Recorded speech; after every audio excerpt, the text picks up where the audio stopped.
Your career in the media has been super successful. We won't go over that because people understand what you've achieved, and you've achieved a great deal. Like top-selling author, I think over 2 million books have been sold or something like that. Okay, so you're doing something right, hosting top-rating TV shows. You've got a podcast. You're doing live tours. Yeah. Public spotlight comes with the reward, but it also comes with you're vulnerable. Yeah. And you got a situation where a couple of years ago that you were cancelled, or for want of a better word, over comments that you made. Do you want to just talk us through that and the impact that had on you and how you dealt with that? Yeah, I think with the media, they're right what they want. You know, if you don't fit into the media agenda, or if you don't, if you talk outside of it, or if you have different values or different views, then they try and put you back in that box. I always just stay true to who I am, Gary. Stay true to who I am. I stay true to my values. I don't go out to offend. I don't go out to upset people. If people want to get offended in this crazy world, then that's completely down to them. That's their problem, not mine.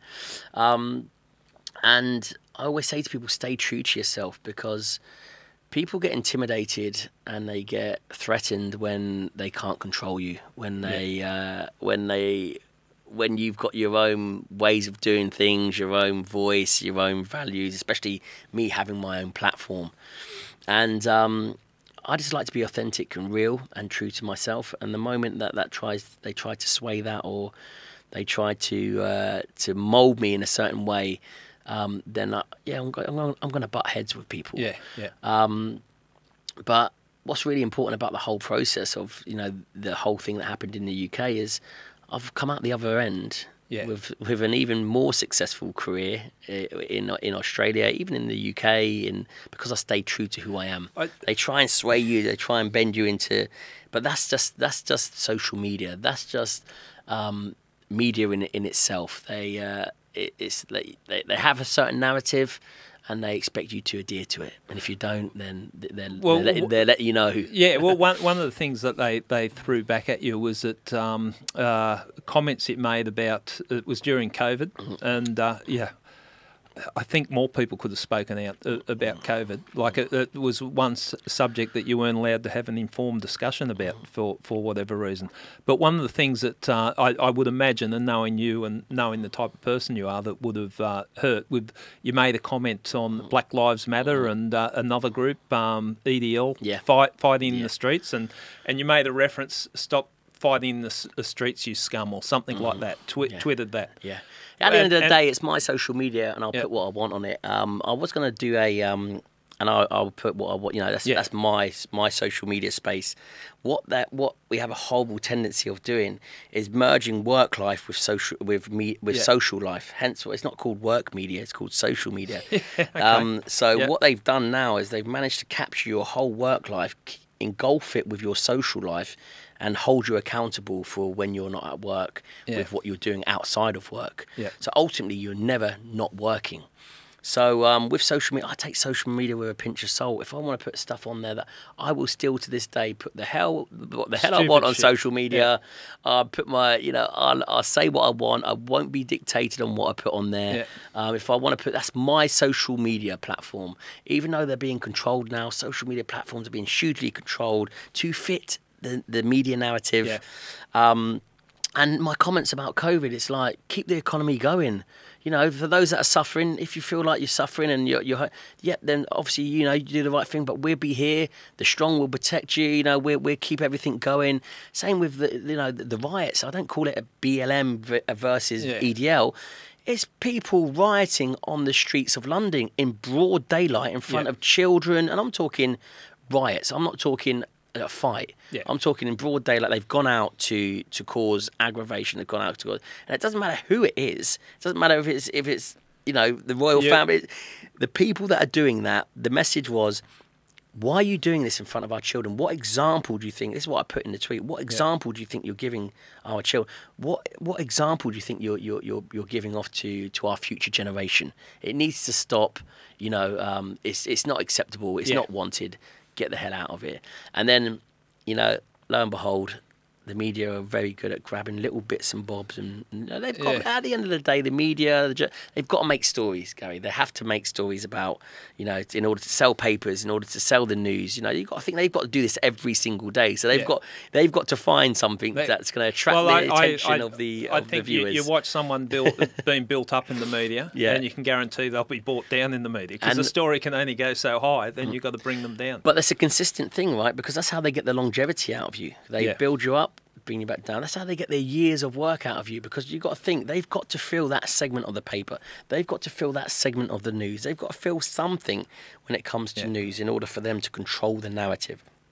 So I don't listen to the news. The social media, again, I don't adhere to it being, you're an influencer. I'm not an influencer. I go out, I've got my work, and what I do with my social media, and I make it very clear, and I try and tell this to people, take away your social media, would you still have a job? If the answer is yes, then you're doing something right. Okay. Take away your social media, and then you're no longer an influencer, and you have to deal with the big wide world. Then you've got a problem. Oh, Jesus, Ant. I think we're both going to get attacked. I'm like, I think that they should be completely separate. The world wants, the media and the world want to control your whole life, and they've managed to do an outstanding job by that, by taking your social media platforms, engulfing it, and putting almost a work regulation onto it. You can't do this, you can't, and dragging that in there. So ultimately, you're forever working for that organisation. You're forever working. It's like, no. Your social media is yours. Hence why it's called social media. It's your social life. As long as you're not hurting anyone, if you're offending people, then listen. In this day in life, you're always going to offend someone, right? So someone said to me. Then thanks for clarifying that and your position on it. But someone said to me, and it was a comedian, Ricky. I forget his surname, but Ricky Gervais. Yeah. A really funny guy. But how dare someone think they can go through life and not be offended? And that sort of encapsulates it. Like, we need different opinions. We need robust discussion, and we need some humour, and we need everything that comes into it. But I thought he summed it up well. What sanctimonious person thinks they can go through life and never be offended? Do you know what? It's crazy, isn't it? Yeah. And it's also one of those, it's always going back to, I know who I am. Yep. Do you know what I mean? I always go back to that, am I a good person? If I'm not being a good person, yes, I am a good person. Right, I'm going to get things right and wrong. Yeah. Okay, that's just life. We make mistakes. We all make mistakes, and I'm going to get things right and wrong. Mistakes, I'm going to go, yeah, maybe I shouldn't have done that. I should have worded it differently. I should have done this. But it's done. It's like, I didn't do it through malice. I didn't do it because I wanted to hurt someone or even offend someone. I done it because that was my opinion at the time. But going back to being true to who I am, and keeping my values and being a good person, and all of that sort of storm in a teacup in the UK has just gone to show, with my success that I am now. I've had the busiest year so far. It's been absolutely manic in a super good way. If I'm breaking through and I haven't changed who I am, who's in the wrong? Well, it does say a lot, and it sort of touches into exactly like we want to do on this podcast. That I've come in for criticism and all sorts of things, but I stand by everything that I've done, and people might like it. I expect people to disagree with it, but this is my position. If you don't agree, fine, we'll Absolutely, move and that's on. what makes the world go round. I look at yours and I go, do you know what? I don't agree with that, but I'm not going to force my views and opinions down your throat. So please don't do the same with me. Yeah. Again, as long as you're not going out and physically hurting people and doing things with ill intent, with evil, with badness, then tell me what you think, because that's what makes people so fascinating and interesting, because we're all so different. We have different values, different opinions, and when you try and put everyone under the same umbrella to have the same beliefs, the same values, and you should believe in this, and this is how you should think and talk and act, then you're just going to get controlled, right? Yeah. Which the government obviously want to do, a controlled, robotic state of mind.